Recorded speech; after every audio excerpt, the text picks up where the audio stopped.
itong una namin tinikpan, itong Shuyu na noodle soup po nila. So ayan po, masarap po siya, lalo pag mainit na mainit po siyang sinerve po. At saka kaya pagbigay sa amin talagang inumpisahan na namin kainin kasi sayang habang mainit, diba? So ayan, na-enjoy po namin yung lasa niya, yung init niya. At saka masarap po yung sabaw niya. Tsaka yung noodles niya, sakto lang yung pagkaluto.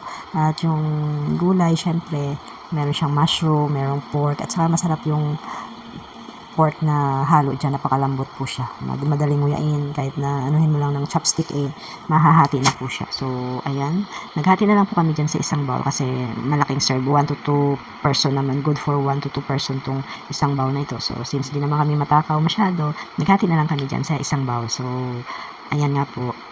Sinerve po siyang hindi manghang. So, kung gusto niyo po ng manghang, meron po silang chili paste na binibigay. So, kung gusto nyo, haluan nyo na lang ng chili paste para maging maanghang po ang inyong soup. So, ayan. Una, tinry ko, konti muna yung anghang nilagay ko, pero mas masarap pala siya pag maanghang. So, dinamihan ko na po ang nilagay na chili paste. So, ayan, may clear yung paghigop at maanghang-anghang. So, ayan, marami pa kaming, may in-order pa kaming iba dyan. So, yan na po unang papakita at kukwento ko sa inyo experience na kinain namin yung Shuyu.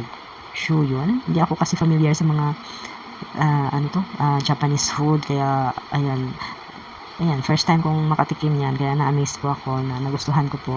Tsaka masarap po siya. Maganda yung place, maliit lang yung place, sila sa loob. Kung family kayo, kasya naman kayo.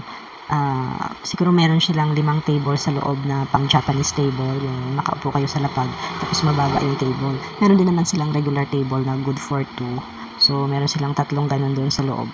So kami sa labas na lang kami umupo kasi mas gusto namin doon sa labas, at saka masakit ang tuhod ng kasama ko pag umupo daw sa lapag. So ayun, doon na lang kami sa labas umupo, at saka kaunti na pong tao that time kasi gabi na, malapit na silang mag-close. Ay, ang store hours pala nila 10 AM ng umaga sila nagbubukas at nagsasara po sila ng 8 PM po. So, ayan. So, try nyo po yung kumain po dito sa Japanese restaurant na ito. Dito po sa Toti Mo Oishi Japanese restaurant. Dito lang po yan sa Alapan, Imos, Cavite. Malapit po sa Savor